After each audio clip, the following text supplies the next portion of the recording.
في قلب غابات أمريكا الوسطى والمكسيك يظهر جمال فريد من نوعه يتمثل في طائر الكوراسو.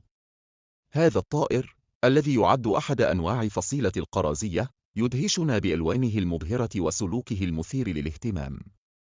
يبحث الكوراسو العظيم عن طعامه في النهار ويخدش الأرض بحثا عن الطعام، ويتغذى على الحشرات والقوارض الصغيرة كما يتغذى على الفواكه المتساقطة من الأشجار، ويدخل ضمن القائمة الحمراء للحيوانات المهددة بالانقراض.